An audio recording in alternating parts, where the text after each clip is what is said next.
I would like to welcome everybody to our session, Sociological Processes and Regional Community Formation Incorporating South Korea.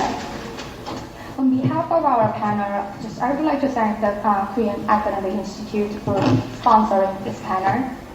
Let me briefly introduce myself and our panelists today. My name is Jaeeun Kim. I'm a comparative historical sociologist who studies international migration, ethnicity, and nationalism in East Asia. I am currently a postdoc fellow at Princeton University. And Gilbert Rozman here is a professor of sociology at Princeton University. He specializes in Northeast Asian societies and the author and editor of numerous books. Professor Rozman is currently interested in comparatively studying national identities and theorizing international relations from a sociological perspective. Leif-Eric Easley is assistant professor in the Division of International Studies at Ewha University in South Korea, and also a research fellow at ASEAN Institute for Policy Studies. Professor Easley's research interests include contested national identities and changing levels of trust in the bilateral security relationships of Northeast Asia. And lastly, Sharon Yoon is a PhD candidate in the Department of Sociology at Princeton University. She's currently writing a dissertation based on ethnographic research in Beijing, which looks at the relationship of South Korean immigrants and Korean Chinese minorities in the Korean enclave in Beijing. We just would like to assign as much time as possible to open discussion. So after each speaker presents the paper for about 12 to 15 minutes respectively, I will just provide a brief response. And the order will be like the Leif first, and then Sharon, and then Gil will be the last person to present the paper.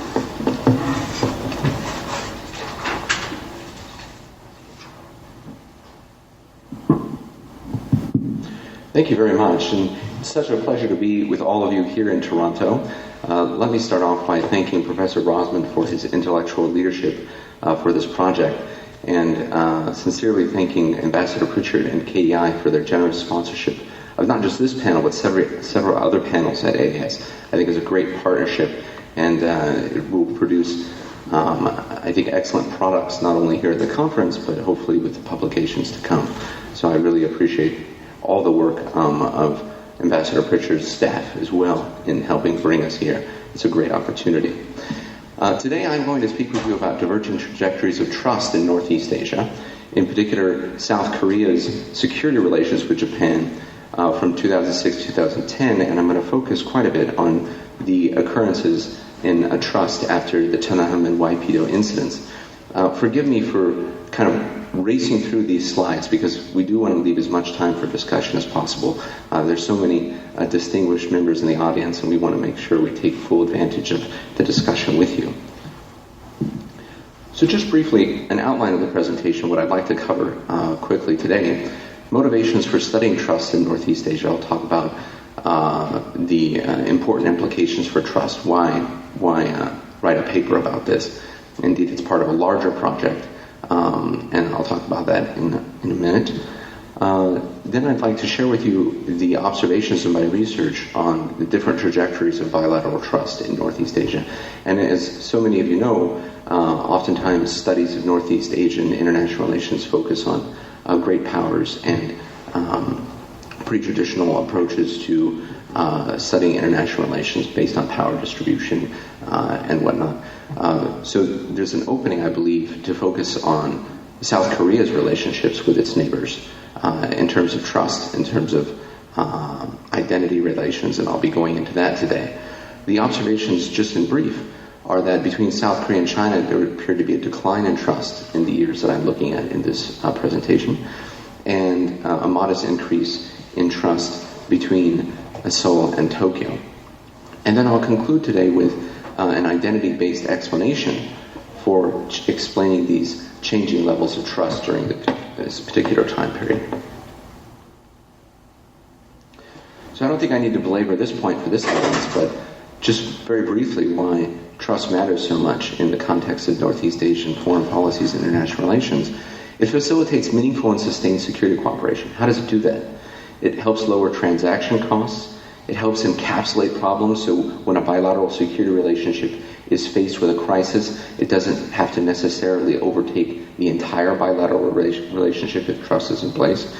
It can mitigate security dilemma dynamics, such that an adequate level of trust will mitigate those worst case and assumptions about the other's motives, so that you don't see spiraling out of hand with arms races and whatnot between the security, or in the security relationship between the states.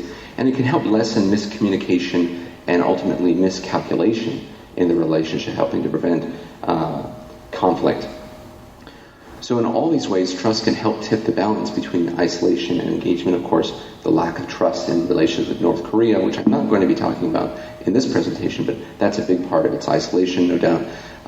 Trust is a major factor in whether a region is more or less integrated, and ultimately has implications for war and peace in the region. But a big question is, how do you operationalize trust? Foreign policymakers talk about it all the time. Indeed, there's an academic literature about it, and there's so many different angles for trying to study trust. I define trust as follows, for the context of this research, as shared willingness of two states to assume the risks of reliance on matters of national security based on expectations that both sides will fulfill their obligations. And both parts of that definition are very important, because if you just have the willingness to rely, that could just be calculated risk-taking. It's not necessarily trust. And if you just look at expectations about the future, that's a prognosis on the relationship projected out into a certain amount of time forward. That's not trust. You need both parts together in order to have a mutual trust in the relationship. And then I operationalize willingness by looking at the official doctrine regarding provision of military capabilities and application in contingencies. I operationalize expectations as policymaker assessments of potential conflict and whether security commitments will be met, whether you actually follow through and do what you say you will do. And I access the level of trust in the larger project by looking at many different bilateral security documents and internal memos, but for the purposes of this paper, in terms of its scope and the space that we have to work with, I focus on the defense white papers of South Korea, Japan, and China.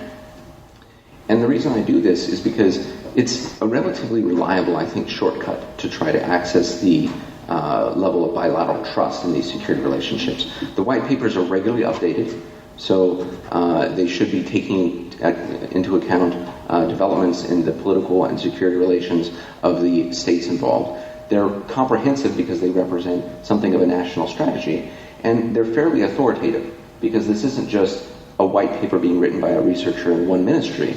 It's something that's circulated across the different foreign policy and security policy stakeholders in the respective countries. And I look at the willingness and expectations as indicators of trust in the 2006 and 2010 white papers for each country.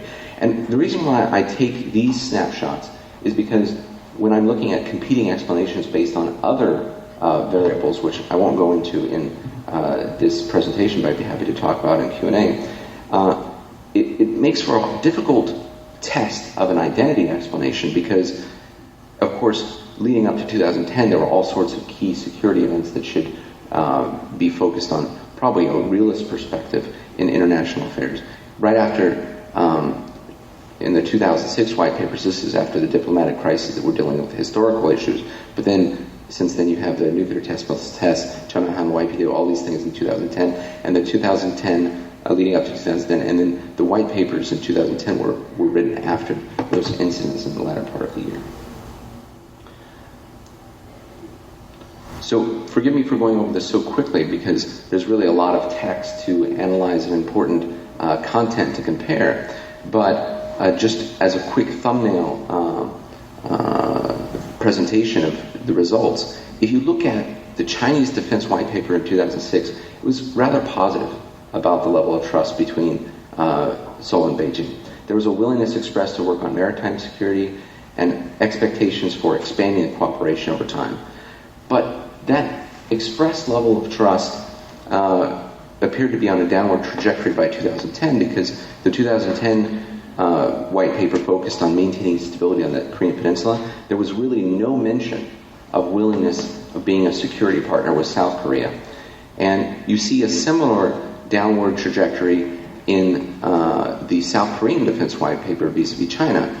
In 2006, there was a willingness for more regular institutionalized exchanges. I can talk specifically about those later if you'd like, and expectations for expanding cooperation. But by 2010, the white paper was focusing on the modernizing capabilities of the PLA, Beijing's support for the DPRK, and expressed less willingness and lower expectations for the bilateral security relationship. So you see a downward trajectory in ROK-China trust between 2006 and 2010. In contrast, there's a bit of an improvement evident in South Korea-Japan trust. In 2006, the Japanese Defense White Paper barely mentioned South Korea at all as a partner for security cooperation. Instead, they talked about Tokyo's perception of threat from North Korea and only mentioned security talks with South Korea in, I quote, frank talks. And those of you, I know many in the audience, have diplomatic experience. We know what quote-unquote frank talks means in diplomatic business. It's not good. Little willingness, low expectations for security cooperation. But by 2010, there was willingness expressed for exchanges, military exchanges, exercises, combined defense planning, and expectations for expanding that cooperation even further. You see that sort of increased trajectory also in the ROK Defense White Paper. In 2006, the South Koreans mentioned the importance of bilateral relations with Japan and some willingness for more exchanges, but the expectation was very poor because there were several important quotes on this. Because of what South Korea viewed as Japan's unproductive policies on history, territory, exclusive economic zones, this was detrimental to improving the security relationship. By 2010, though, there was willingness expressed for combined search and rescue exercises, even joint training, and expectations that would be broadened cooperation within the context of Asia-Pacific alliances.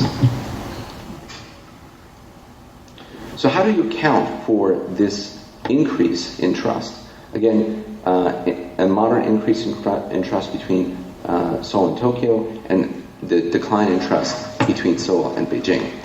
Well, the theory that I present in the paper, and I wish I had more time to go into depth, I hope I can answer some questions about it, is that the greater difference elites perceive in the identity relations between the two countries, or in Professor Rozman's terminology, the greater gap that is perceived between their national identities, the less trust you expect the two governments and their foreign policy makers to have.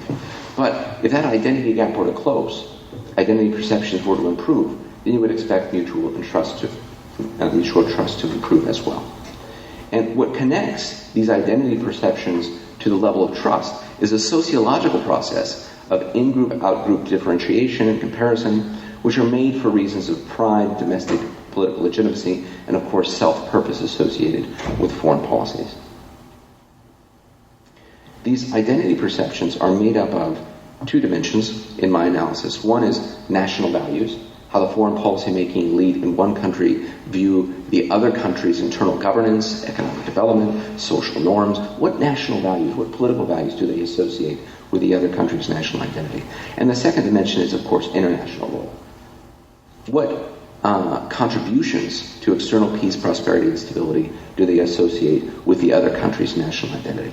And I access these identity perceptions primarily through interviews with foreign policymakers, but also looking at op-eds they publish and other content that express identity beliefs. And if you look at the trajectory of identity perceptions between South Korea and China over this time period, Beijing's view of South Korea's identity was becoming more negative over time. In terms of international role, Beijing's view of South Korea was of a country overreaching for its size, failing to show appropriate deference to China under a Confucian international order. In terms of national values, some Chinese foreign policymakers lamented South Korea's focus on economic development, moving more toward domestic politics of distribution, having a different model than what China subscribed to. And in Seoul's view of China, also darkened from hopes of a benevolent international role, particularly dealing with North Korea, to a country that's more focused on its self-interests. And in terms of national values with China's domestic politics, South Koreans saw the single-minded economic development, which was somewhat admirable about China, especially with its success, to calculated repression in the domestic politics. But between Japan and South Korea, there was less identity difference over this time period. Indeed, identity perceptions were improving. Tokyo increasingly saw Seoul's international role as outward-looking, more capable, more willing to contribute. Korean national values is more shared with universal values of democracy and market-based economy, and increasing admiration among Japanese about the dynamism of South Korean politics and policies. Seoul's view of Japan also improved in terms of international role, no longer seeing Japan as some sort of stealth expansionist state, but more supportive of international peace and stability, and no longer seeing their national values driven by what Koreans saw as a right-wing revisionist movement. Instead, now Japan's more focused on its internal challenges. So in terms of conclusions, the timing, direction, and magnitude of changes in mutual trust, even just over this time period from 2006-2010, confound existing IR explanations based on power distribution or economic interdependence. I can talk about that in Q&A if you like. But the trends in identity perceptions were able to make more accurate predictions about trust. Obviously, if these identity trends continue, the outlook is more positive for security relations between South Korea and Japan than for South Korea and China. And despite the very important integration mechanisms between South Korea, Japan, and China on trade, on the +3 trilateral mechanism that's being developed, it looks like trilateral security cooperation will be very difficult with the current level of trust. And so you might see more potential for U.S. ROK Japan trilateral cooperation. But this is not to say that South Korea, China, and South Korea, Japan trusts are inversely correlated necessarily. Not necessarily. Indeed, they need not be zero-sum if the identity relations among them are not such that two countries share one significant negative other, which seems to be the case for Japan and South Korea vis-a-vis China in this recent time period. But that need not be the case going forward. And so the burning questions on my mind in relation to these topics, which I would love to discuss with our audience, are first whether China will do something to counteract this trend of becoming a negative relevant other to both South Korea and Japan. China's foreign policy is becoming increasingly sophisticated, and I think we can probably expect them to take measures to try to counteract the current trajectory of identity perceptions. A second big question going forward is whether historical issues will flare up again in Japan's relationships with its neighbors. We've got new governments coming into office in the region very soon, and these new leaders may bring with them different beliefs about their neighboring countries' identities.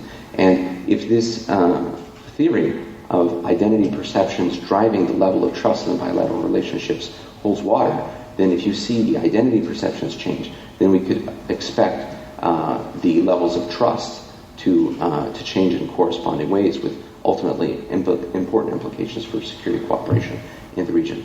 Thanks so much. Very much looking forward to our discussion.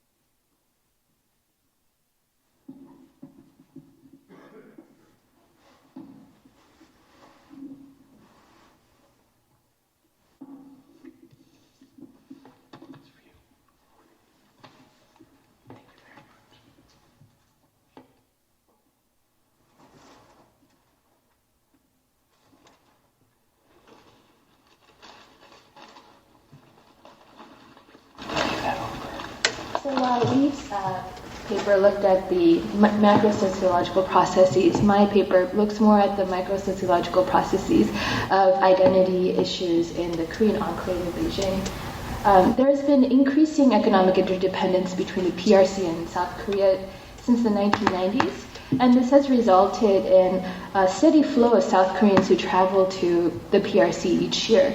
This figure amounts to about over 2 million South Koreans who travel in search of business opportunities as well as for travel for tourism in the PRC. And many of the South Korean businessmen who try to set up their entrepreneurial activities within the PRC, they seek out the help of bilingual Korean Chinese ethnic minorities in order to overcome linguistic and cultural barriers. But while the co-ethnic relationships between the South Koreans and the Korean Chinese started off as very harmonious, over the years, the relationships between these two groups have really deteriorated, so that the solidarity between the Korean Chinese and the South Koreans today is considered almost non-existent. So my paper uses interview, survey data, and participant observation collected from about 1 year of ethnographic field research between 2010 and 2011 on the Korean enclave in Beijing. For my analytical framework, I want to use the concept of cognitive schemas. Just to give you a brief overview of what cognitive schemas are, it is stemmed in the sociology of culture, whereby scholars have been interested in the studies of boundary constructions and classification schemes. Rogers Brubaker, in 2004, in his well-cited article Ethnicity as Cognition, he states that studies of nationalism have experienced a general shift from definitions of nationhood in terms of common language, territory, history, economic life, political arrangements, and so on, to definitions that emphasize a subjective sense or claim of nationhood. He also cites Friedrich Barth, who is an anthropologist, who has a conception of ethnicity not as a matter of shared traits or cultural commonalities, but rather practices of classification and categorization. So in my paper, I want to argue that in order to understand why nationalism in East Asia has overshadowed the formation of a collective identity, we need to understand why nationalism is framed in the ways that they are, and the context in which these ideas are manipulated, rather than fixating on the actual content of nationalism itself, nationalism and ethnic identity in this case itself. And one important tool that I want to point out is the tool of cognitive schemas. Schemas are mental structures or clusters of preconceived ideas that shape how knowledge is acquired, stored, recalled, and activated. Cognitive theorists argue that in our routine interactions, individuals rely on schemas to interpret everyday life because deliberative thinking is highly inefficient considering the overwhelming amount of data that we encounter, overwhelming amount of social stimuli that we encounter in our everyday lives.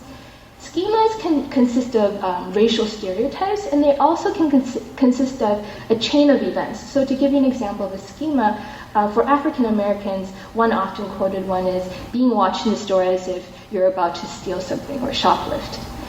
I want to jump into some broad empirical trends that I found throughout my ethnographic field research in the Korean enclave. So I conducted a survey of 380 South Koreans in Beijing in the fall of 2011, and I administered this survey with a team of South Korean college students. We targeted major South Korean ethnic churches, as well as public spaces in the enclave, such as parks and shopping centers. So many of my attitudinal questions of the survey of South Koreans shows that there are very significant signs of distrust between the South Koreans and the Korean Chinese. So only one of every 5 people, every 5 South Koreans, answered that they believed that South Korean entrepreneurs who collaborated with Korean Chinese minorities were more likely to succeed in their businesses. And only about 10% of South Koreans reported that they trusted Korean Chinese minorities more than Han Chinese. And only about 1 in 3 South Koreans regarded the Korean Chinese as members of their in-group.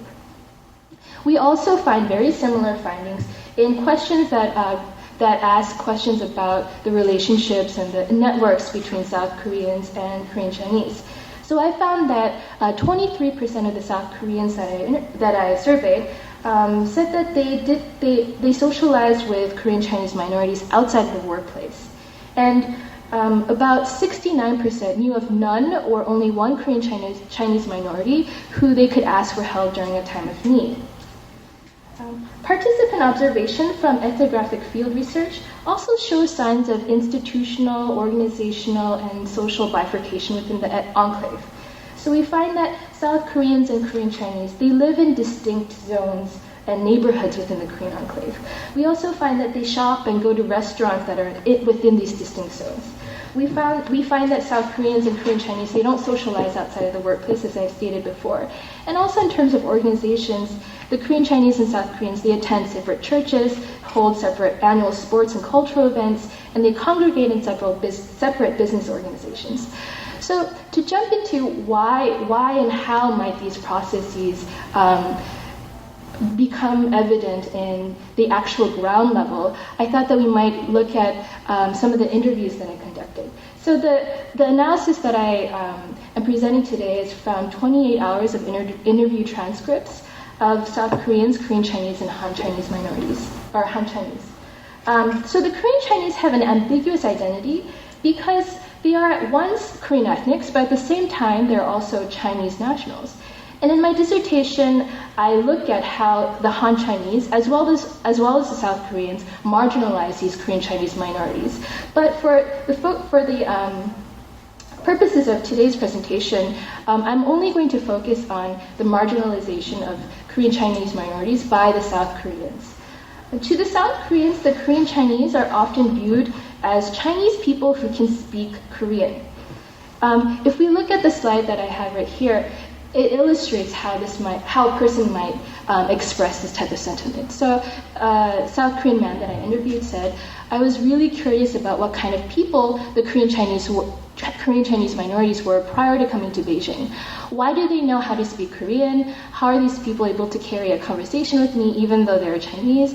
How come they're in China?" I was curious about things like that. But honestly, because I didn't really have many opportunities to come across them in Korea, I was more or less indifferent about their existence.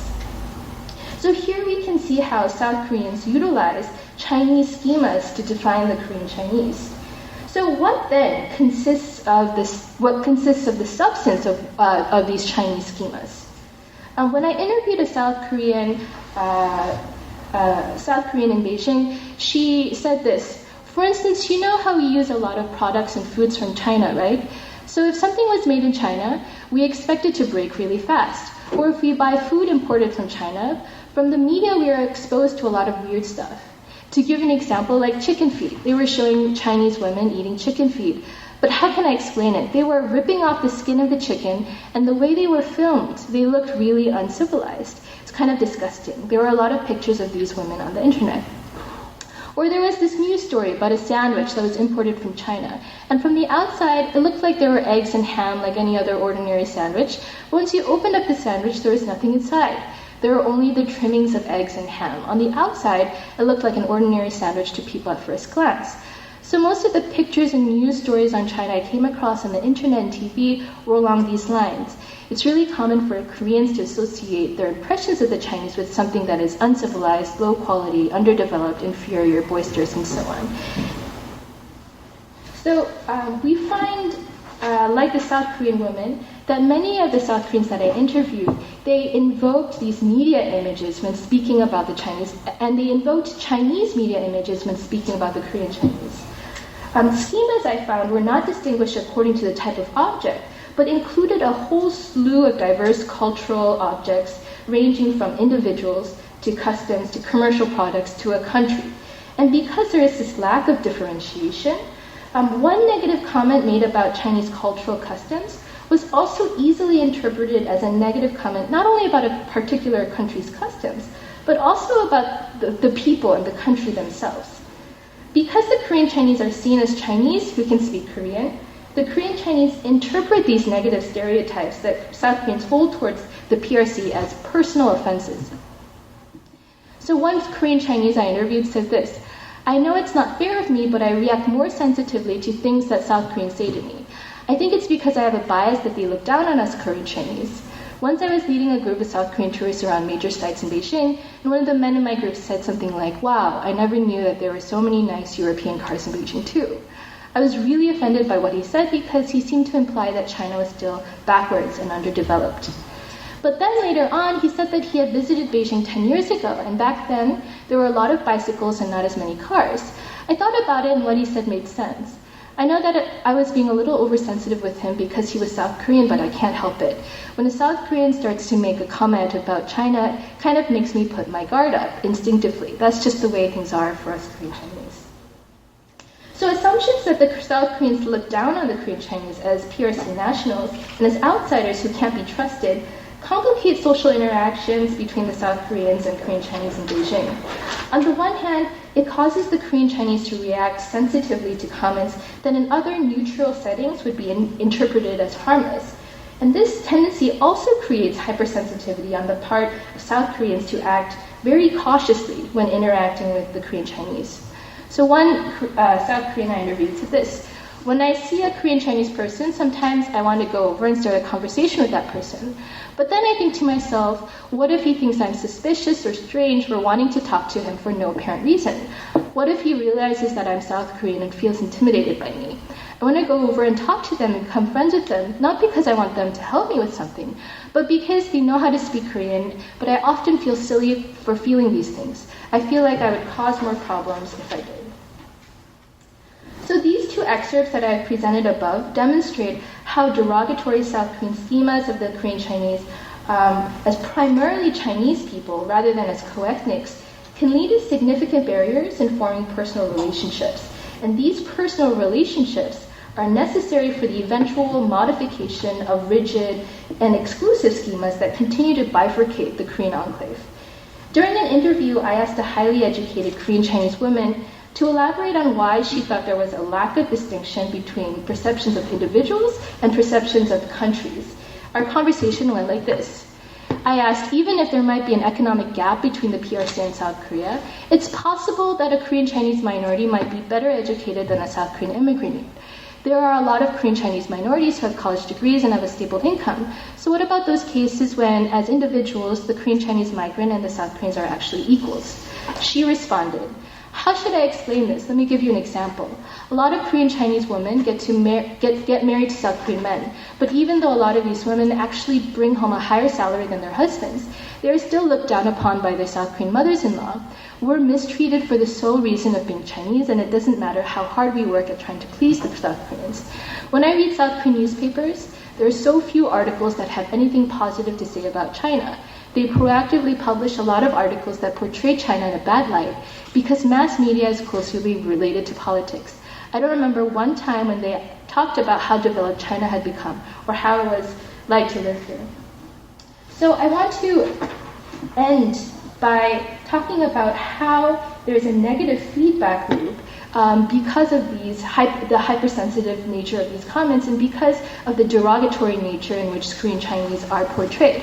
When I asked a South Korean to explain her feelings with the Korean Chinese, she said this: to give you an example, I came to China to study here, but I don't want to be put in the same category as the Korean Chinese.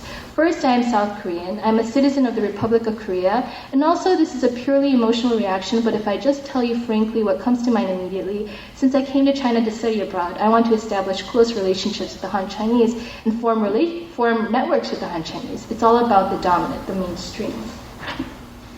So to conclude, in reaching these series of findings, I'm able to provide empirical evidence that national identity gaps affect not only the nature of diplomatic relations between the PRC and South Korea at the macro-sociological level, but also that they play a palpable role in blocking cross-cultural relations within the micro-sociological level.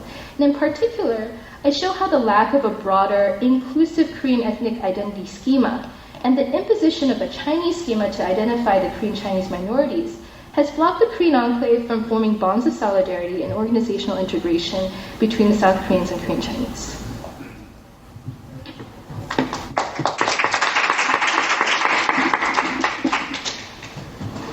Our last speaker. Well, I want to begin by reflecting broadly on what my two preceding speakers have said, and then draw some conclusions relating to my own approach. We are here with KEI with 4 panels covering a wide range of issues relating to Korea in the context of Northeast Asia. And so people understand what an economics panel is, and it has high prestige and great attention and security and politics. But when you come to a sociology panel, it becomes uncertain what it is, what are we doing? And yet we've had this situation of a real deterioration in Chinese-Japanese and Chinese-South Korean mutual trust both at the macro level, dealing with security in particular, as Leif brought out, and at the micro sociological level, as Sharon brought out.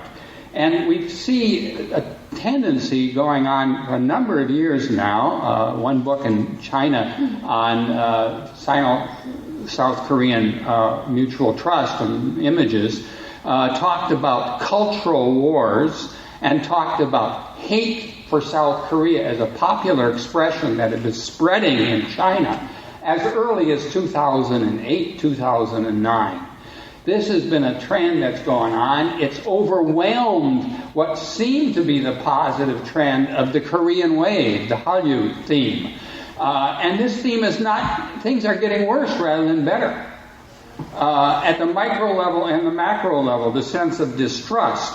And even though Japan, South Korea is an exception, and I agree with what Leif talked about, and I'm going to elaborate on my interpretations of it, what we see is that in a poll, a joint poll taken, Yomiuri Shimbun was where I read it in October, they found that the level of distrust has risen again between Japan and South Korea, particularly on the South Korean side, and that South Koreans are 4 times as likely as Japanese to distrust the other. Close to 80% distrust Japan, and even though they, given their security circumstances, talk about some improvement in security ties and willingness to increase defense cooperation, this level of distrust is very disturbing. But what I want to emphasize is that China, in my mind, is the driving force. It's China that has transformed things in the region. I think it's in all respects, whether we're talking about ASEAN or Central Asia, that China has become the driving force in the region, that the U.S. has, in the last few years, been mainly responsive to China, I think creatively recently, and so that, and it's really the broader Chinese narrative about the nature of the gap between China and other countries that's most interesting. I refer to this as a kind of demonization, including demonization of South Korea. And so we get a degree of unrequited trust on one side versus the other, but also a kind of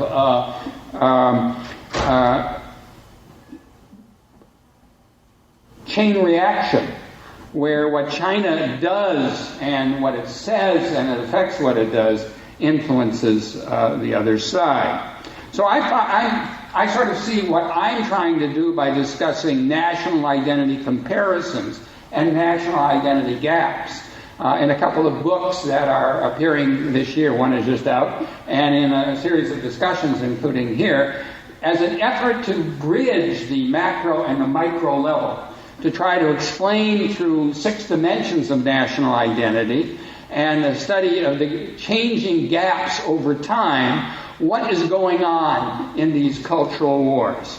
And I see, I'm emphasizing in this presentation and the paper behind it, not the usual issues that we stress when we talk about the problems of trust in East Asia, where we would talk about history, first of all. I think that has diminished and become more an effect rather than a cause, with Yasukuni no longer a central theme, but really it's an overall treatment of 1,000+ years of history as driven by the Chinese, who are widening the gap with these other countries in terms of what they see as the treatment of history that they disagree with.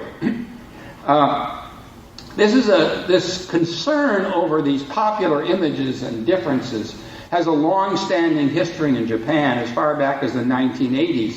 There are a great many books in Japan about mutual trust, Koreans and Japanese, Chinese and Japanese, Russians and Japanese, and so on. And so there have been a lot of interest, but it's picked up a lot in the other countries. And in fact, 2 recent books from China are really thorough and well-researched and looking at Chinese South Korean identity images and gaps. One came out as recently as January on the South Korean thinking about China. Very careful and very diverse types of information, and the other as far back as 2009 on the Chinese images of South Korea. So I'm not emphasizing history, and I'm not emphasizing security or bilateral relations here, and Leif has done that admirably, or even ideology. I'm talking about the issues that I think are most connected to the sociological tradition of talking about these countries.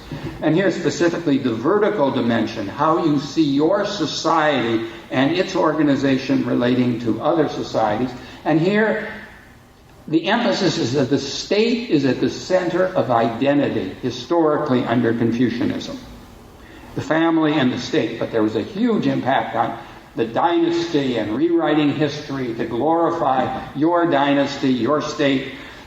There was a very strong element of cultural identity, what I call as part of sectoral national identity. And when we think of what happened in Japan when their national identity spiked in the 1980s, it was Nihon Jinran. It was cultural identity driving this emphasis on how Japan is so different, and they can't accept convergence and narrowing of our national identity gap. Or when you look at South Korean identity and how it's unfolded, there's been so much emphasis, including in Ewha's work, on minjo, cultural element of ethnic identity. And in China of late, one of the big things that spiked in the last few years, and that's a key to Chinese national identity, is the Wenhua Anshenren, or security, cultural security discussion.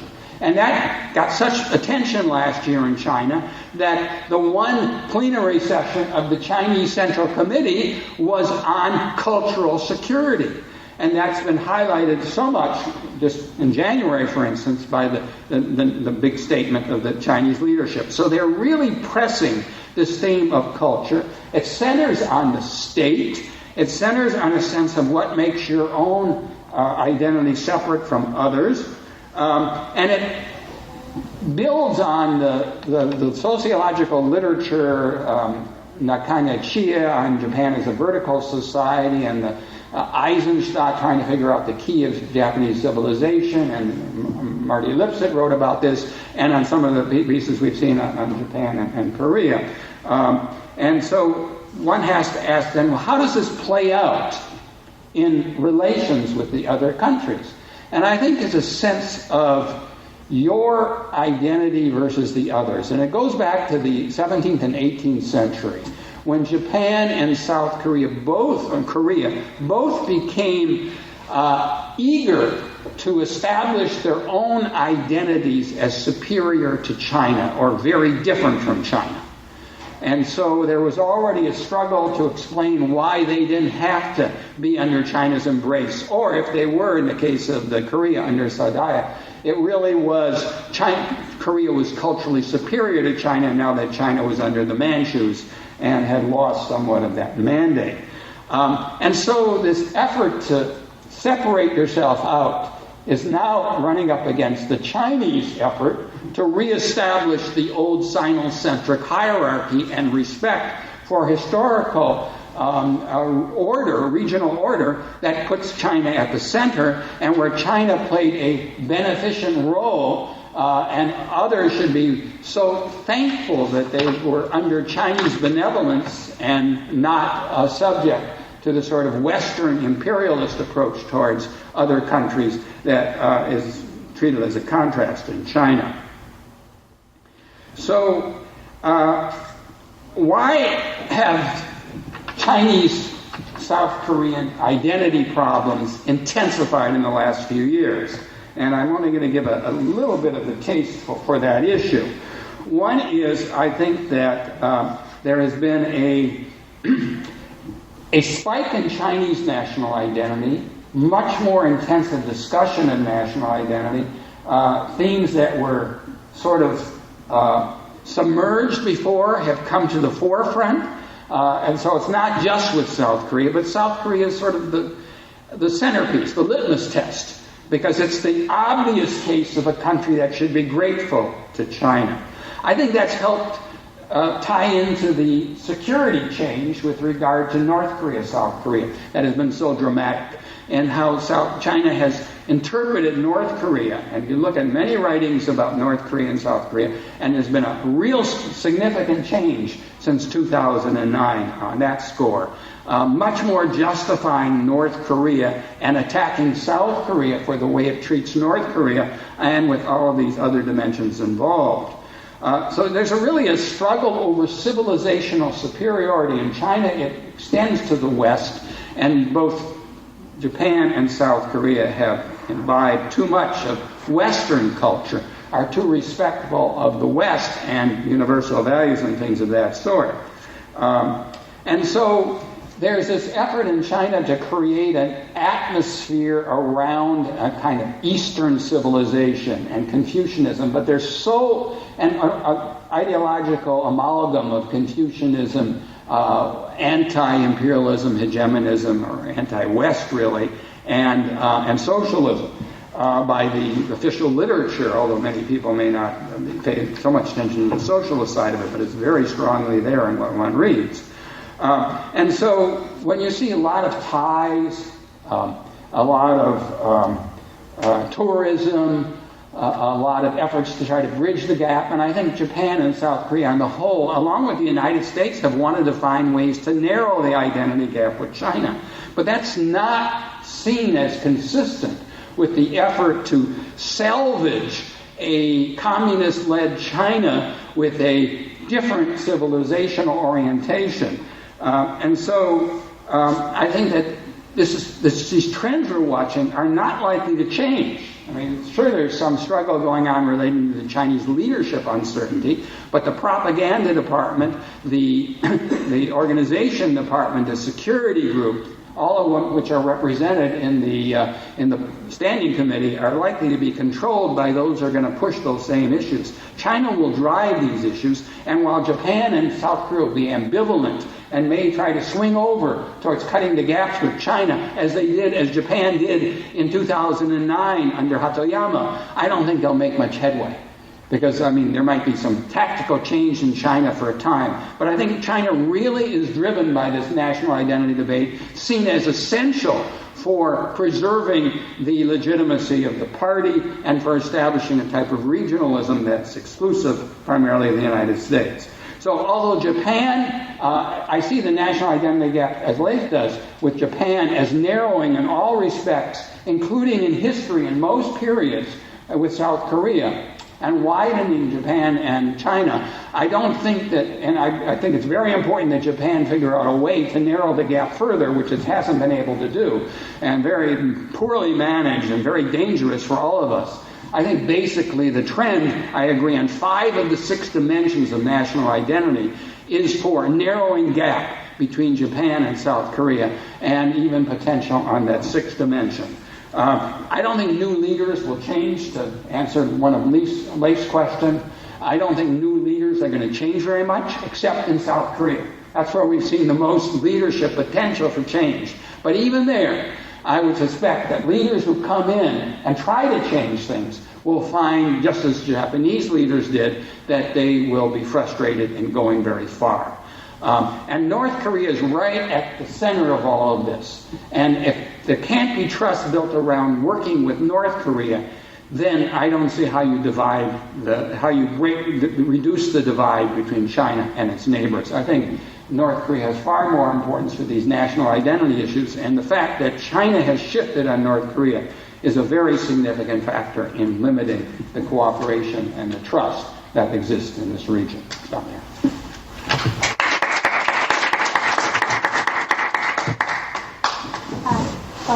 Thank you. I was serving as a sort of time list for everybody, and just if fair enough, I will just give like 6 to 7 minutes to respond to 3 papers. So in my response, instead of addressing the papers separately, I would just like to discuss some common themes that come across the 3 papers and add my comments, questions, and critics along the way. And my response is pretty much, from the perspective of a sociologist, and I think a lot of substantive and important issues will be discussed with the audience during the open discussion. So I have like 3 questions. So first, what is it that is sociological about these papers? So all 3 papers propose empirical puzzles that cannot be answered by focusing solely on academic or political interests or other structural traits. So for Gil, the puzzle is the stunted regionalism in Northeast Asia. For Leif, it is the divergent trajectories of Sino-South Korean or Japanese-South Korean relations. For Sharon, it is the failure to form solidarity between South Korean immigrants and Korean Chinese minorities in Beijing. And as an alternative, they all draw on the sociological insight in the importance of meaning-making processes and focus on the beliefs, perceptions, and cognitive schemas of different actors. And these meaning-making processes are presented as something like a sort of intermediate variable mediating macrostructural factors and actions of individual actors. But I would like to just take the implication of this sociological insight and perspective a step further. And I am wondering how these beliefs, perceptions, and cognitive schemas in turn constitute macrostructural factors through a kind of feedback loop. And I guess you guys actually sort of presented them in your presentation, and I would like to just want to see it, more sort of a clearer form in your paper. So, for instance, instead of showing how these beliefs, perceptions, and cognitive schemas hamper actors sort of from realizing the underlying academic or political interests or some kind of cultural commonalities, I am wondering if you can highlight how these sort of culturally mediated actions may transform these structural traits in turn, so through some kind of a feedback loop. In my view, highlighting this feedback loop is one of the most important sociological insights informing the constructivist IR theory, historical institutionalism, and cognitive sociology, which I take as inspiring your own theoretical take. And my second question is actually more sort of the focus on Gil's paper. I would like to encourage a more critical reflection of the sort of a compilation of nation and state in our conceptualization. So I know that maybe that this is not really a sort of common in international relations theory, but as a sociologist who studied comparative ethnicity and nationalism, I find that this sort of a conceptual conflation between a nation and state a little bit problematic. So Gil defines the national identity and national identity gap in a sort of a state-centered way. And throughout the paper, state identities are used as something equivalent to national identities. But I find actually this conflation problematic because I think this conflation sort of obscures the fact that the struggles over national identity often focuses on what the proper boundary of the nation should be, or which polity represents the nation most adequately.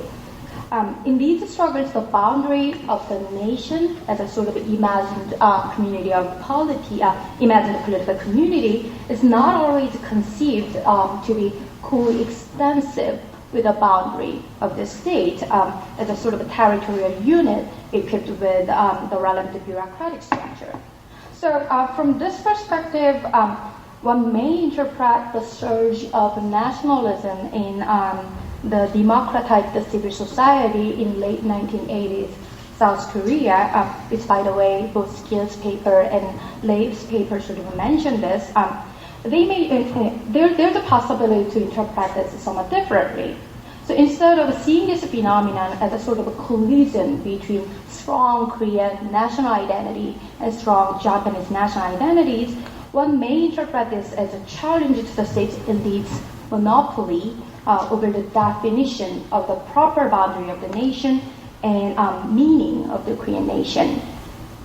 And I believe all these sort of complex political dynamics, you guys are talking about the sort of state-to-state relationship and also state-to-society relationship, right? And I believe all these complex political dynamics can be better explained by sort of avoiding conflating nation and state in our conceptualization. And my last remark on multiple and competing views of national identity leads to my last question. So how can you conceptualize and examine the multiple loci of national identity and address their interrelations? I think Leif's and Sharon's papers address this issue from different angles. So Leif grapples with the relationship between the elites and the public's identity perceptions. And Sharon taps into the relationship between media discourses on nation, the kind of a nation talk, as the sociologists talk about, and cognitive schema of ordinary individuals. And this distinction also guides Leif's and Sharon's methodological approaches and data collection. And in relation to this issue, I would just like to ask a question for Leif and Sharon respectively. So first to Leif.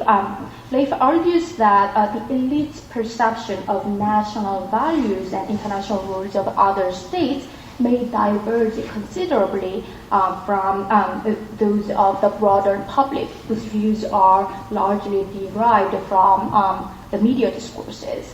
I find this argument persuasive and very helpful. But what remains obscure in Leif's paper and makes me wonder is the distinctive source of the elite's identity perception. So in other words, where does the elite's perception of national values and international rules of other states come from? And why does it change? And to Sharon, Sharon's focus on macro-micro link is very valuable one, and it is a very distinctively sociological paper. But I am not entirely convinced that the presented data actually demonstrate how ordinary South Korean immigrants and Korean Chinese minorities enact certain cognitive schemas in their everyday interactions that sort of unfold in concrete time and space. So this is probably more a critic of sort of perspective of ethnographers. So I guess there's a certain difference between the paper that I read and the presentation itself.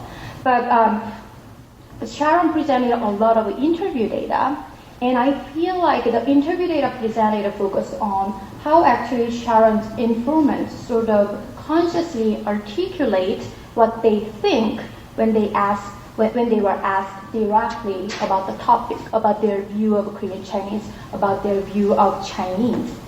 And I'm wondering if presenting some kind of participant observational data that show in sort of a real time how these individuals act and react in everyday interactions in sort of a half-conscious and semi-automatic ways may be more directly supportive of Sharon's argument, because all these arguments about cognitive schemes is more about, it's not really about some sort of conscious articulation of certain views of a certain group, but more about how actually interactions unfold in certain time and places.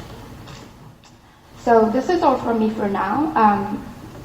You can answer, address some of my questions. I mean, you do not really have to address all of my questions, because I think there are rooms for discussion with the audience, and maybe we will find a chance to sort of build upon the answers and questions out of the audience as well.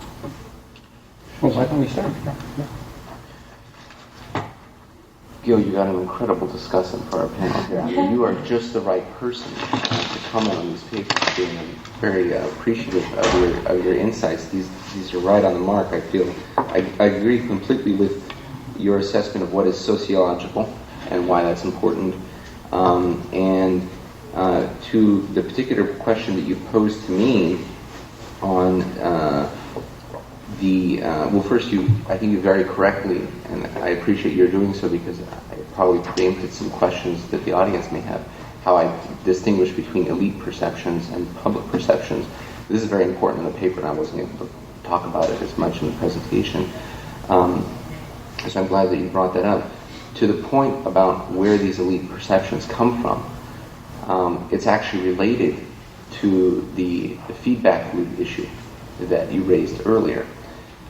So I distinguish between the elite perceptions and the popular perceptions, because while the popular perceptions are very important, and Professor Rozman talked about how the popular perceptions may be going in one direction about trust, whereas I'm focused on the elite perceptions that are directly pertinent to policy making, because it's these elites who are actually making the policy decisions. Of course, the popular perceptions may bubble up and have effects on policy, especially around elections or political transitions, but I focus on the elites. So where do these elite perceptions about national identity come from?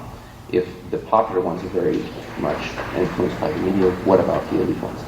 Well, first of all, these national identity perceptions are changeable, obviously. They're dynamic, but they're sticky because they come from deep-rooted cultural biases that go back very far in history. They come from the particular ideological persuasion of the elite in power, but they're affected by a feedback loop regarding the policy of other countries and how these policies, different foreign policies in the region, interact. And so you have identity perceptions which inform the level of trust, and then this trust, different trajectories of trust in the region have implications for security cooperation. As you would expect, more trust makes it easier for countries to cooperate and to avoid conflict. But then those sort of IR outcomes, those macro foreign policy and international relations outcomes, can feed back into identity perceptions. So, for example, when South Koreans have suspicions about Chinese motives and have certain cultural biases vis-a-vis China, and then they witness Beijing's response to the Cheonan incident or the shelling of Yangpyeong-do, then those perceptions can be intensified further. And that's precisely what kind of feedback loop I've witnessed in my research. And so you have existing perceptions on the part of elites that can then be updated over time. They may not dramatically change because they're sticky. They could dramatically change if you get an entirely different group of people into the leadership who have different identity perceptions about who South Koreans are, what the South Korean nation is about, and how it relates to the Chinese nation, the Japanese nation. But generally, those national identity perceptions are pretty sticky, and they can be updated by that feedback loop that goes through foreign policy. So in your broader project, you are actually looking at you're actually tracing the sort of year by year. And with the feedback, precisely. Because, as you can see, and Professor Rozman pointed out how I was already over the word limit a bit, all I was doing in this paper was just 2006 to 2010, and showing, identity perceptions that came prior to the changes in trust in the direction that correctly predicts where trust is going, and to a magnitude that we would expect the theory to predict. But in order to really try to make a causal argument, which is difficult when you're dealing with these sociological processes, you have to do a lot of process tracing.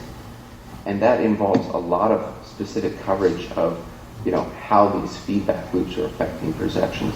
And that's why it's part of a much larger project that has to go into greater detail about how those national identity perceptions are updated. So I want to comment mostly on your final point, which I think really hit on a very nuanced point about how to really understand how to study and operationalize this concept of cognitive schemas. And I want to talk about the difference, or what it means to say deliberate versus automatic cognition. What I mean by deliberate versus automatic cognition is not so much what comes right now deliberately or what automatically, but more like your ability to take apart things that you find as common sense and to be able to put them together in ways that the media or the mainstream has not allowed you to think beyond those needs. So in those sense, I found that in the ways that people articulated themselves or the others, they were still within the realm of very automatic cognition. So in a sense that they could not understand how that Korean Chinese can be both Chinese and Korean at the same time. I think it's a discursive kind of limitation. It's a limitation in the way of understanding, of grasping reality. That was what I was trying to get at. So in that sense, I feel that, of course, if I had a lot of space, and it would be ideal to have come at the methods or at the data at different angles, so that we can have a more rigorous measure of this. But I think for the limitations of this paper, looking at interviews and how people articulate themselves and others, in trying to understand what kind of concepts are linked together, I don't think that it really threatens the legitimacy or the rigor of my argument. Well, good question you posed, Jaeeun, about the conflating the nation and the state. And I think this is a fundamental question about East Asian national identities. And some people say, well, we've really got to talk about minority identities, ethnic minority identities.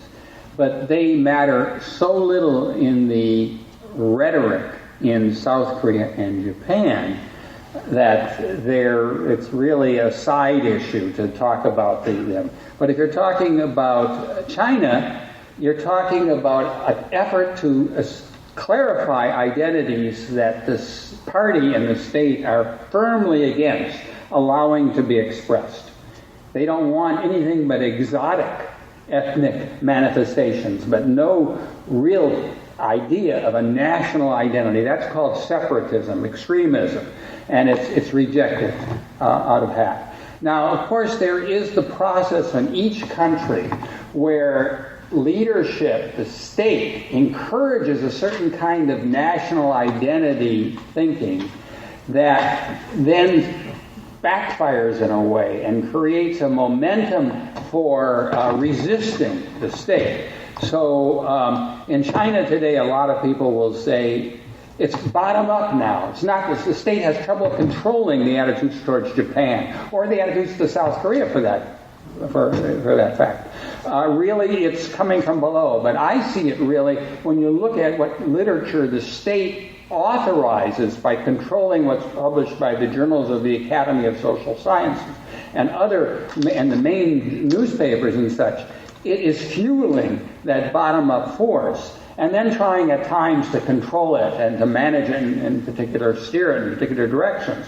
But that, for me, there is no sign that a civic identity is able to express itself. I know it's there among some of the educated people and some of the middle class and Southeast China and so on, but there's no way to express it. They can express it in very indirect ways occasionally, but there's no way to articulate a national identity in that fashion given the censorship and given the forces that operate.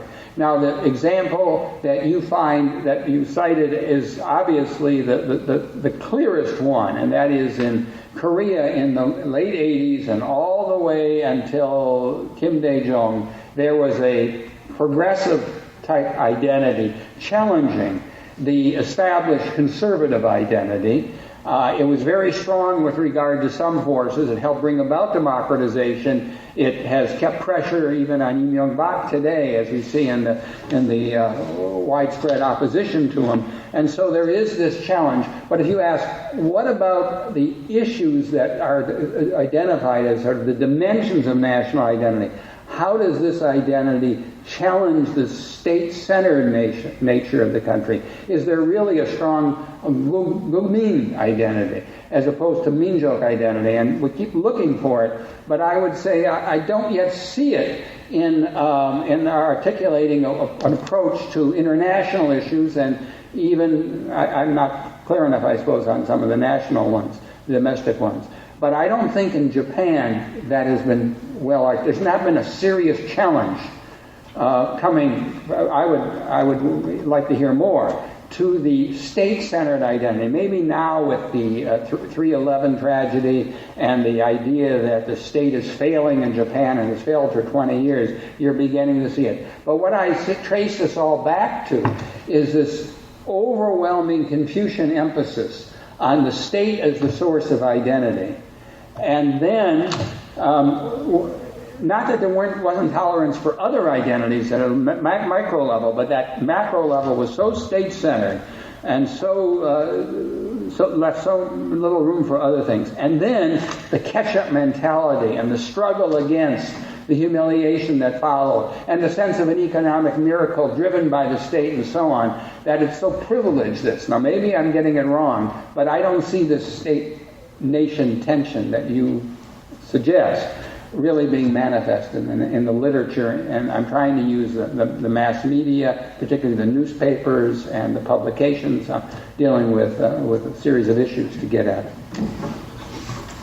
I guess, that's a very good answer. I probably have to sort of clarify what sort of drove me to ask that question, because, and I guess it could be a sort of a good topic for discussion today or tomorrow or sometime later, because I was wondering how these papers can actually sort of speak to or illuminate other cases beyond the Northeast Asia, your empirical findings, and also sort of theoretical conceptualization, and then somehow the sort of state-centeredness of the identity formation in East Asian context is just really right. You got it really right, but somehow I was thinking, how sort of your definition of national identity or your definition of national identity gap can be actually sort of, to what extent we can actually generalize that finding or that conceptualization to illuminate other cases beyond Northeast Asia. So that was the sort of background of my question. I just would like to open the discussion to the floor. Yeah, I have a question for Sharon.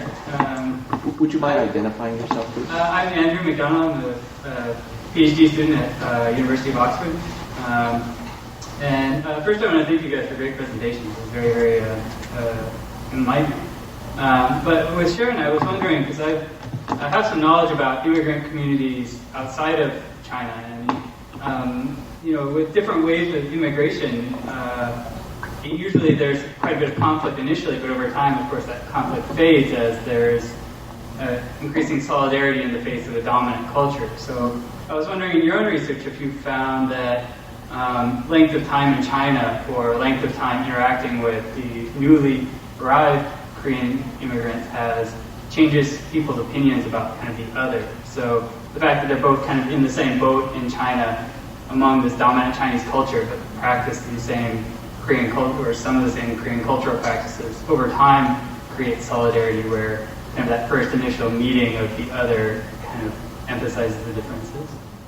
Right, so that's a really great point, because in the U.S. immigration literature, we find that early Polish immigrants, even though they weren't really connected by some kind of national identity back home, once they arrived in the States, they formed ethnic communities and they were able to share in some kind of common collective identity, and we don't find that happening in this case.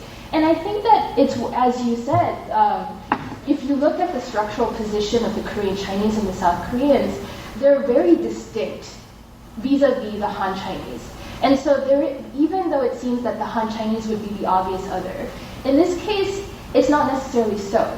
So the South Koreans, not only do they have their own institutional infrastructure, not only do they have their own tight networks that exclude both the Korean Chinese and the Han Chinese, they also have a very different legal status. They also encounter different barriers in trying to establish their entrepreneurial activities within China that are so distinct from the Korean Chinese that there isn't some sort of we're in this together, we're in the same position. It's more of how can we manipulate each other's different structural positions so that we either both gain or we both either try to deceive each other. So I think If the legal status were similar enough, then maybe perhaps eventually with time, there would eventually be some kind of merging of the two communities. But because as the South Korean communities and Korean Chinese are so distinct to begin with, they just continue like that, I think, through time, at least up to this point. Thank you. Yes? Troy Sarah with the Koreatown Institute. Thought they were all really good presentations. I have a question for Leif, something that he just briefly touched on, and maybe he gets into the paper and get a chance to read it. You said in your discussion that traditional IR theory didn't really take and, basically show the trends you're seeing, and it couldn't take and essentially explain them. But I guess, I was sitting there thinking while you were talking, if I kind of do the back of the envelope calculation, if you will, on everything, you look at trends over the last 5 or 10 years, you have a situation to where China continued to grow. It's moved from essentially less than a decade, from like the 5th to the 6th largest economy to the 2nd. Most people think it'll pass the U.S., 4 or 5 years at the most. You have a situation where Japan continues to stagnate. It's probably in, at the very least, relative decline. South Korea continues to grow. It's starting to take on a large role in the world stage. For much of that period, the U.S. commitment to Asia, because of its focus on the Middle East and Afghanistan, was questioned, and that was actually one of the major things the Obama administration did coming in. So I guess my question is, if you look at it from a balance of power perspective, you have a rising China, which is becoming more assertive. You have a relatively weakening Japan. You have questions, perhaps, of the U.S. commitment to the region. It would make sense, I would think, that the two sides' views would start to take and coalesce more as they view each other as more necessary, if not perhaps reliable partners. And so certain historical cultural issues would no longer be worthwhile to deal with anymore. You wouldn't basically couldn't afford them anymore. If you go to the year of 2010 specifically, you have, most scholars I think would argue that China took and made major significant foreign policy missteps. You had significant change going on. Japan essentially could have been shown to be very weak when you had the fishermen boats incident and the Chinese took and cut off the rare earth minerals. So I guess my question is from your perspective, everything, why do you see, balance of power and more traditional IR theories not really explaining what you're seeing as opposed to issues of trust and changes in elite perspectives? I'm so glad you asked the question, because there's a whole section of the paper that I didn't get to include in the presentation because of time limitations, and it was precisely to your question. Because, to summarize this section of the paper, it's not that these balance of power trends are not relevant to trust. In fact, they are of incredible importance to these trust trajectories. However, if you look at the data for military spending or economic growth or economic interdependence, these do not predict the timing of the changes in trajectory. They don't predict, in some cases, the actual era of trust going up or down. That doesn't mean that they don't have something to do with it. I mean, China's economic and military power has been increasing impressively for a long time. Why did it take until, more recently for South Korea-China trust to go down? Why wouldn't it go down earlier? Or why wouldn't Japan and South Korea be forced together earlier? Or economic interdependence has, just exploded in South Korea-China relations. Why doesn't trust continue to increase? Why does it go down when it did? And so the argument in this section of the paper, which I didn't have opportunity to present this part, is that these other independent variables that come from balance of power explanations or economic interdependence explanations and so on are important, but they operate through identity perceptions. And so, as we were talking about sociological processes earlier, this is sort of a, you might say an intervening variable because the trends in balance of power, trends in economic independence can affect the perceptions of identity, which then ultimately affect the trajectory of trust and have implications for security cooperation. That isn't to say that balance of power considerations don't matter for security cooperation directly. There's another arrow that can go directly from those power balance considerations directly to security cooperation. But the argument in the section of the paper that I mentioned is that insofar as balance of power considerations affect the level of trust, those balance of power considerations are seen through the lens of identity. Because whether or not you see a rising power as threatening or as less trustworthy is not just to do with their power dynamics, but it has to do with whether you see that rising power and their identity in a negative light, right?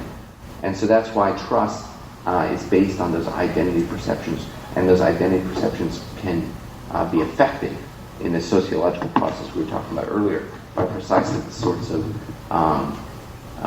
variables that you bring up. He actually raised I'd like to pose some questions to Leif, tapping on Troy's remark. Your defense of the sociological explanations may make more sense if our analysis stays in bilateral terms between China, Korea, or Japan and China. But if we expand the framework of analysis from bilateral to trilateral, then we may not need to go through the sociological step to explain the change of level of trust that might be rather sufficiently explained in terms of balance of power dynamics. Because in the end, it was the provocation by North Korea, not directly by China, that heavily affected the way South Korea perceived its position vis-a-vis China. So it is not just China, South Korea, but it's South Korea, China, North Korea, or China's the changing level of trust of China vis-a-vis South Korea might have been greatly affected by China's security dynamics with the United States. So if we engage in triangular analysis of the phenomena, the changing level of trust between two countries, then the whole picture may be not so much hinged upon sociological elements of the religion, but rather something that can be explained quite comfortably in the analytical framework of traditional balance of power. And another reason why the sociological approach may be problematic is related to your definition of the trust. You mentioned that it is subject to the scale of expectation of one country about the other country's commitment to assist the country in time of danger or risk. But the commitment itself is not independent of the perception of danger or risk. For instance, the reason why there is a high level of trust between Australia and the United States is that Australia may not have to worry so much about being in a tricky situation as South Korea is in its relationship with the United States. So there's a kind of an internal correlation between the elements in your own definition of trust. So there's a risk of circularity.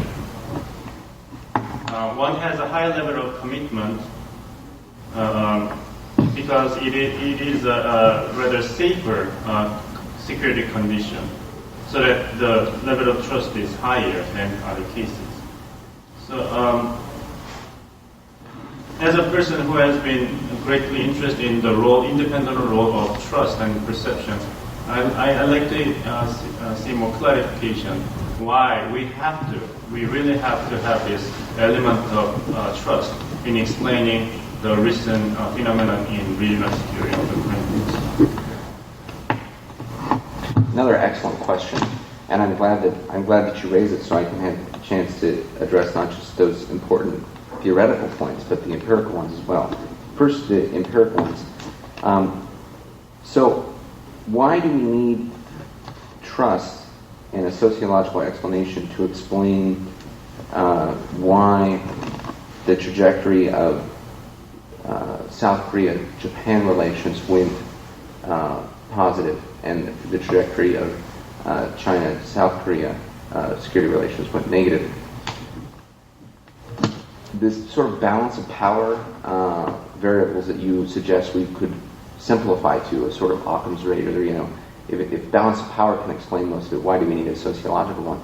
I don't think the balance of power can do it because, of course, Cheonan was very serious, but it isn't unique.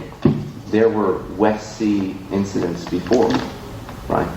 But there was not really a direct issue between China and South Korea. But there are also the nuclear tests. And I mean, so you go back, there are a history of provocations from North Korea. And, I don't mean to equate these provocations because Cheonan and Waidu are very serious. But why is it that relations didn't pivot on earlier North Korean provocations, on earlier disappointments about China not siding with South Korea, on earlier disappointments about China not reeling in North Korea or bringing North Korea back to the six-party talks or halting their nuclear weapons development? And my argument is because the identity perceptions provide a different lens through which the policymakers understand current events. And the identity perceptions were coming earlier. As Professor Rozman talked about in some of these books that came out before 2010, they were reflecting identity perceptions that preceded Cheonan and Waidu. And that lays the groundwork, lays the context for understanding the developments in Chinese foreign policy. And if it weren't for those increasingly negative identity perceptions, then South Korean elites, I argue, would not have seen China in such an increasingly negative fashion with less trust. I want to just follow up on that point. I think the more general question you're asking is, can we avoid the identity theme and just get on to balance of power? And certainly many do, and you can do that. But are you missing something is the question. So if you look at the timing of events and the narrative going on, however you choose to measure it in each country, and you say, can you gain something? Put it differently. Do you gain by adding the identity dimension? And even in your example, Australia and the United States versus South Korea and the United States, if you measured year by year an identity gap and had a careful basis for doing so, I don't think there'd be any doubt that the identity gap between the United States and Australia is much smaller than that between South Korea and the United States, even among many South Korean conservatives in the United States. So we can independently examine that, and it doesn't reflect your security themes per se. It has something to do with a sense of culture and history and issues that pertain to universal values and part of an overall community, and so on. And so I would say that the triangular approach, I think, is very useful, but I don't see how that avoids the promise of the identity gap, because if you see China as the driving force, and the culture war between South Korea and China beginning no later than 2008 with the Sacred Torch Parade, and maybe earlier with the Dragon Festival dispute and some of the other issues, and that this became a huge issue in China regardless of what happened in South Korea. And there was something already going on. Goguryeo may have been the sort of the initial impetus in 2004, but I see it happening in China. Even if South Koreans hadn't reacted to Goguryeo, this was going on. There were fundamental reasons for it. And then the Chinese in 2009 or so changed their views of the United States and North Korea, making South Korea's position much more perilous in the Chinese mind. And then you don't have to start with Cheonan and say we can only explain things on the basis of Cheonan. You can go back and get at this. Now, as far as the sociological thing, actually, we've been talking about sociology quite loosely, and then some of us are trying to bring in sociology in a very specific way. But much of the discussion of national identity crosses disciplines. And it's a pity that disciplines seem to think their own tradition should be where they have to operate, because some of the best discussion of self-esteem of countries and how it affects foreign policy comes from political scientists and sometimes from historians. And when you bring it all together, we're all drawing on the same roots and trying to explain some of the same policies.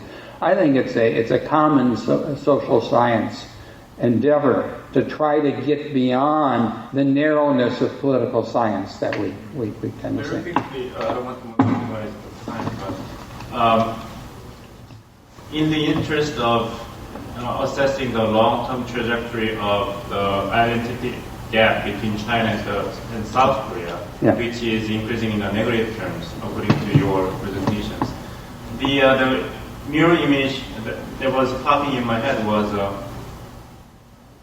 surge of anti-American sentiment in South Korea only a few years ago, which is now completely, I wouldn't say completely, but largely disappeared.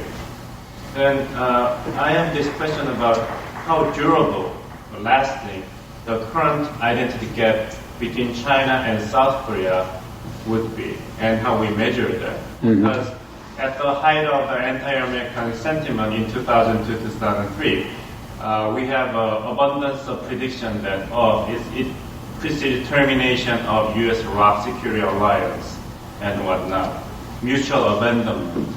But now, with the 2020 hindsight, those predictions were largely off the mark.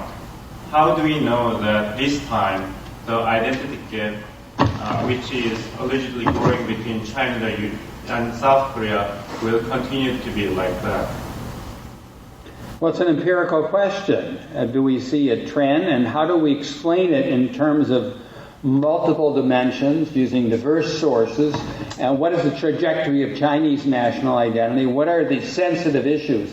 And they've been pretty carefully spelled out using Chinese publications, using the public opinion surveys that have been done by the Chinese authors. Peter Grease's paper for the Asan Institute dealing with the blog, the netizens.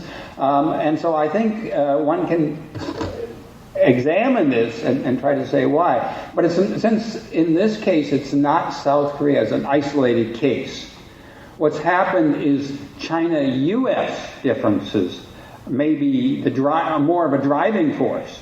China-Japan differences are also following a similar trend in the last few years. So what we would want to explain what's going on in China and how we could predict some transformation because of a leadership change, because of a different interpretation of the Chinese domestic model, something like that. And I think that would be a very useful effort to try to say, what might change this? And how can we contribute to bringing this about?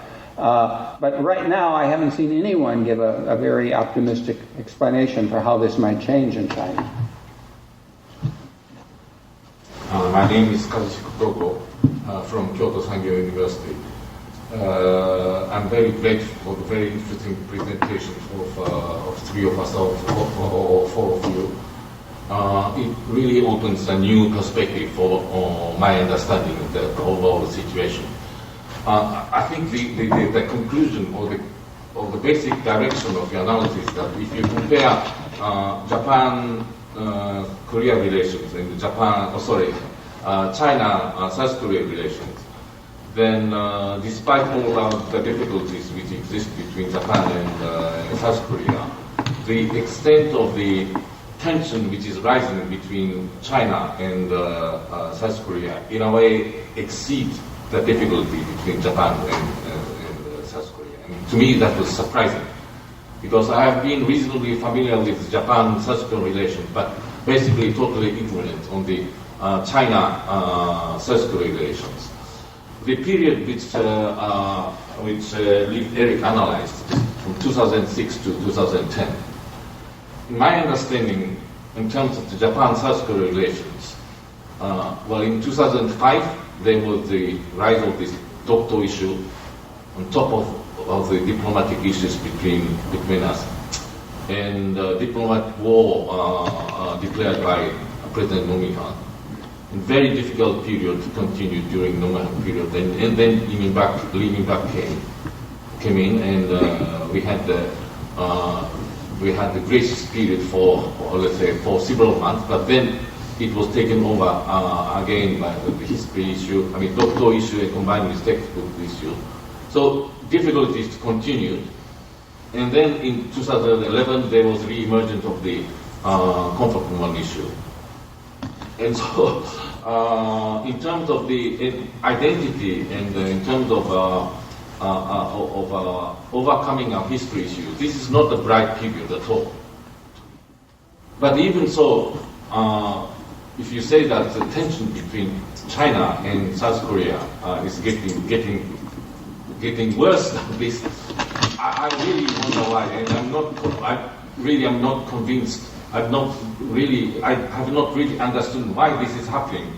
But one question I might like to raise is that this is a panel discussing sociology and identity, and many of you emphasize the fact of culture and history. In this, one aspect I want to ask to all of you. The Korean wave was very familiar in Japan, became very familiar in Japan from 2002. But my wife, sorry to come up with my personal experience, but my wife was never interested on the winter sonata related to Korean wave. But recently, a friend of my wife got hold of about 80 hours of long series of Rise of Kogyo. And really she became attracted with this series, and I also became very attracted with this series because this is an area about which I was totally ignorant. We Japanese have certain understanding on what happened after the rise of Kogyo when Korea was divided in 3 or 4 kingdoms. And the disappearance of Kaya, the first real power politics in the Korean peninsula, and second power politics, just disappearance of Pakchi, those in which both Japan was involved. But this rise of Kogyo is an area we're totally ignorant. In the way Han China and Kogyo of the people before Kogyo were in fighting, and it's Prince Chun who created Kogyo, and Sosono, Chino de Sosono, never heard of it, but after having seen it, they became so close to our minds. And if that is the real Korean identity of the origin of Korean identity, I see certain sort of cultural memory among the Koreans, how you see the Chinese. And if that historical memory of the root of your identity has this sort of tension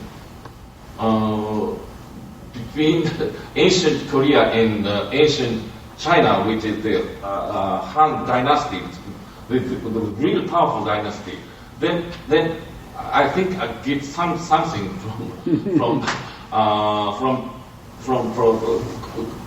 with historical memory which could be sort of interrelated to the current issues.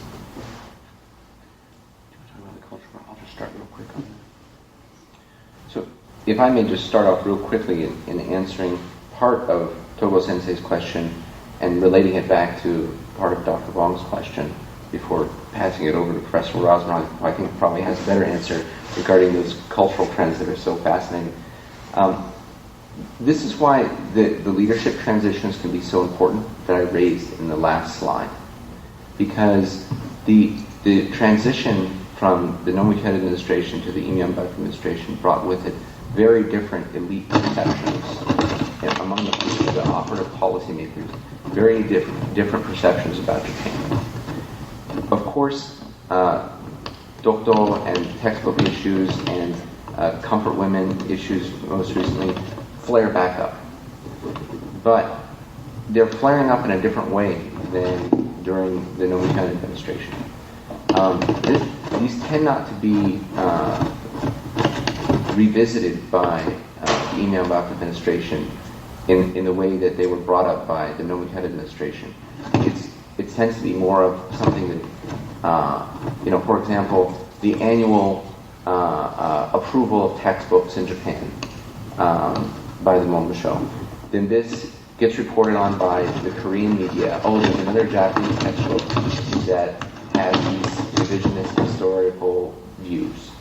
And they tend not to mention that it's only adopted by 0.00 whatever percent of schools.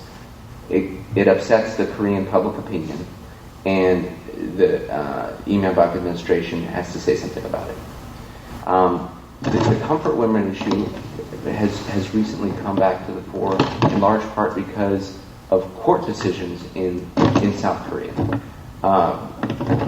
which is not part of the foreign policy making elite that I examined the perceptions of.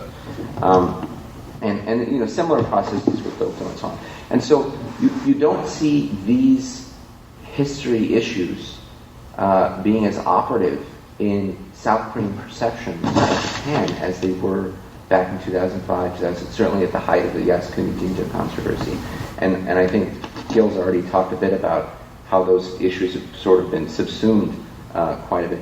So and that's very much in contrast to the trajectory of identity perceptions between Seoul and Beijing, and as a result, their identity trajectories. But this is why I think Dr. Baum's question is so important about, okay, so how does these spirals how can they be stemmed?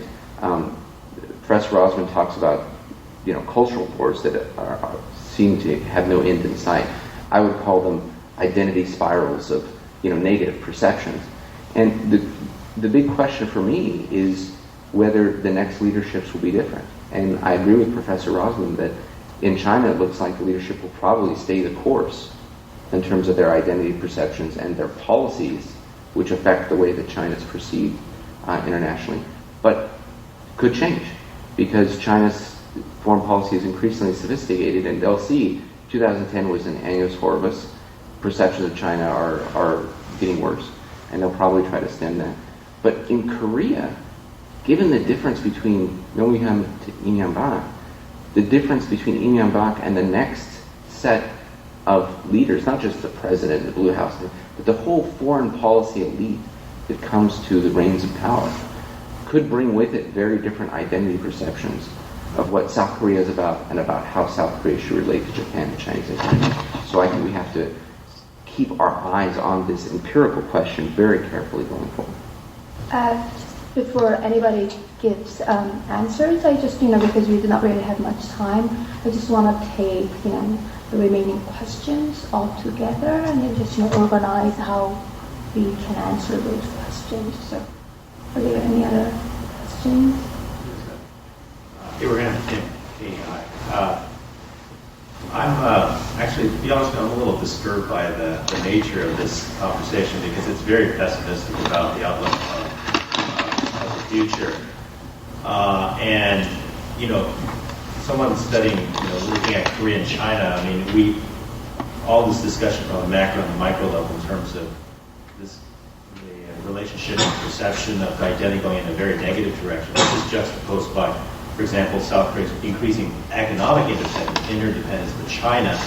So the question is, and it sounds like these identity perception issues are fairly entrenched, and they will go from one generation to the other. And so my question is at what point will these political identity issues leave the arena of rhetoric and start pouring into other arenas like economic issues, where it will impact economic relations and economic interdependence, as well as, we've already seen some security issues it's already impacted. So kind of the bigger question of are we really headed toward a direction where it's going to really impact big global, relationships at the global levels? I'm going to from the University of Colorado. And I was hoping to hear more from Sharon, actually, especially about what kind of cognitive schema the Korean Chinese might be employing, both in kind of understanding themselves within China and how they approach the South Koreans as co-ethnics in some sense. I don't know if in your larger research you've gotten to address this, but I'd love to hear more. I actually would like to add my question a little bit because it's very in line with that question, because I've done my ethnographic research in Northeast China with Korean Chinese, and somehow this whole sort of idea of China that you observe as being prevalent among South Koreans, the whole dichotomy and binaries encompassing cultural objects. If you take a look at the sort of the vocabularies that Korean Chinese use to distinguish themselves from Han Chinese, not just in 2000 or 1990s, but maybe 1950s or 1960s, then that actually that sort of resembles the sort of a dichotomy that South Koreans use to sort of conceptualize Han Chinese. So somehow they sort of define themselves as sort of as a sort of people group sort of caught in between. So we sort of have both the sort of Han Chinese characteristics and sort of the Korean characteristics. So I'm kind of wondering if you've seen the sort of the same, because in your presentation it's more about how Korean Chinese are seen or categorized by Han Chinese or South Koreans, but how they actually use their own cognitive schemes and the sort of the history of that cognitive scheme maybe is related to the sort of contemporary South Korean conception of Han Chinese as well. So I'm just kind of wondering if you've seen that. Why don't you go first, Sharon? You have the last question. That's a lot of questions. I'll do my best in trying to answer them. Can you actually repeat your question? I don't think I completely understood what you were trying to get at. Sure. So I'm just curious if you've got an understanding of how the Korean Chinese understood their own kind of cultural identity or ethnic identity in relation to the South Koreans on one hand and the Han Chinese on the other hand. Yeah, that's a really great question, because the only group that was able to break out of these dominant schemas that limit discourse were the Korean Chinese, because in their everyday lives they would over and over again go through contradictions that they can't really, rationalize over and over again. So for them, they understand that the South Korean schema and the Han Chinese schema is very limiting, and it doesn't really describe who they are themselves. And so what you do find is that they become very tightly knit within their own community, and it's very unfortunate because of this dual marginalization, because they're the only group that really understands who they are and the fact that they don't fit into both of these categories. They increasingly isolate themselves from both the South Koreans and the Han Chinese. And then to hit a little bit at Dr. Kim's question about the dichotomy of the Korean Chinese and how that's kind of changed over the historical period. I think the 1990s is a very important historical moment in terms of the Korean Chinese positionality vis-a-vis the South Koreans and Han Chinese. And I think this is because during the 1990s, there's increasing economic interdependence with South Korea and China, and with diplomatic relations. And so, as more and more South Koreans come into contact with the Korean Chinese, there are more and more instances of hostility and mutual deception and mutual misunderstanding. And so, during the 1950s, you have a very idealistic understanding of each other as co-ethnic brethren, and a more kind of harmonious and unifying historical perspective of Korea and Korean Chinese migrating over and then being a part of this ancestral history that is the Korean nation, right?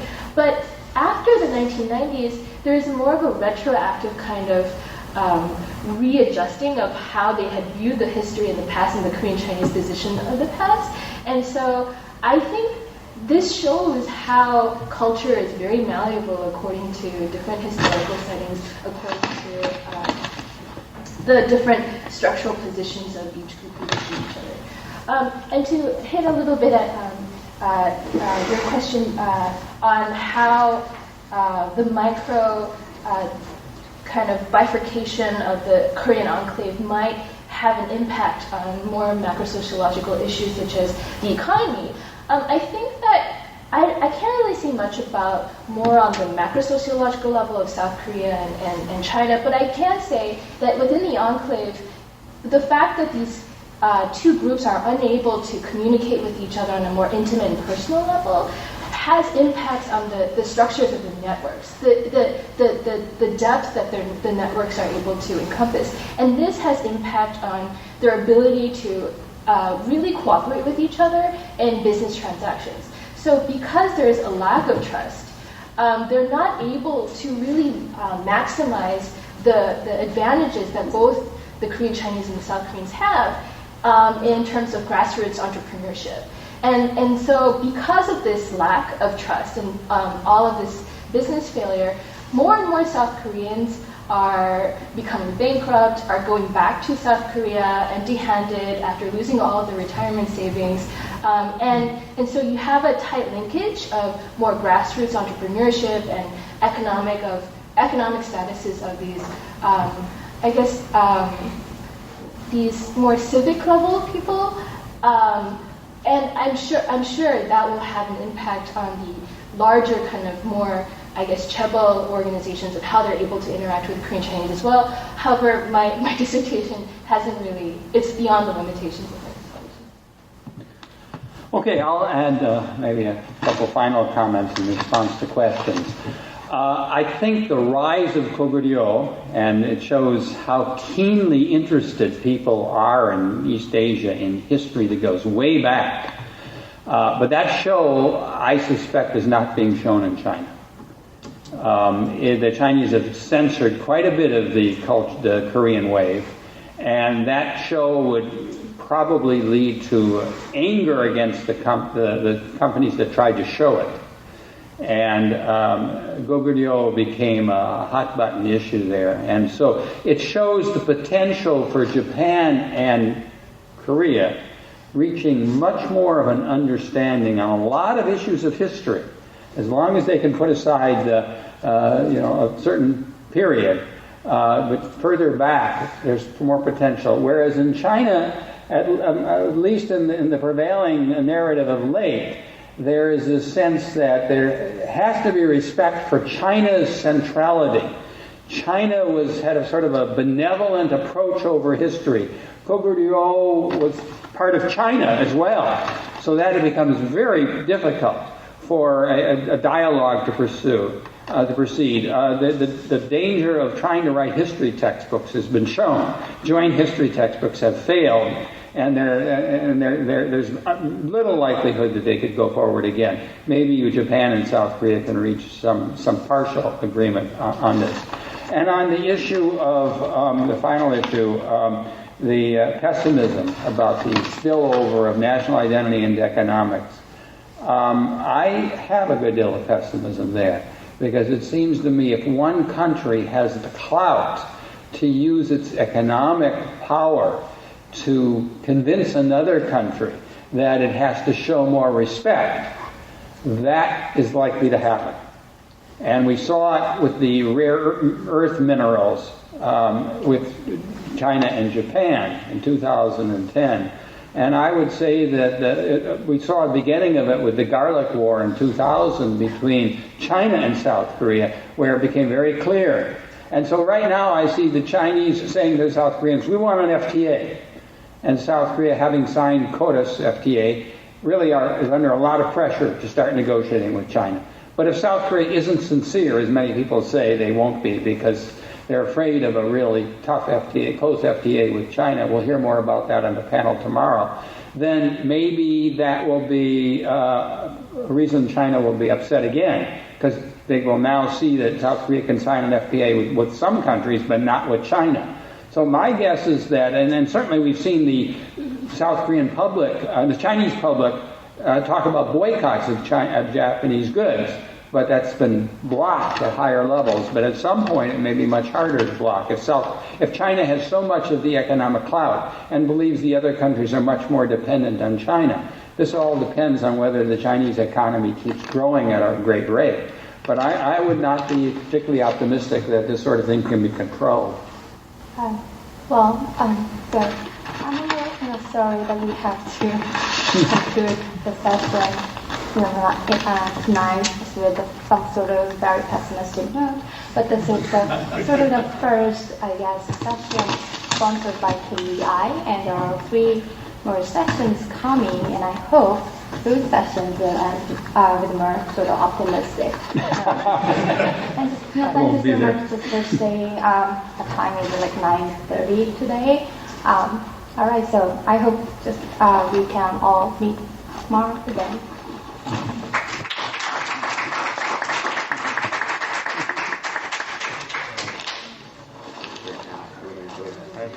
Delighted to be with you.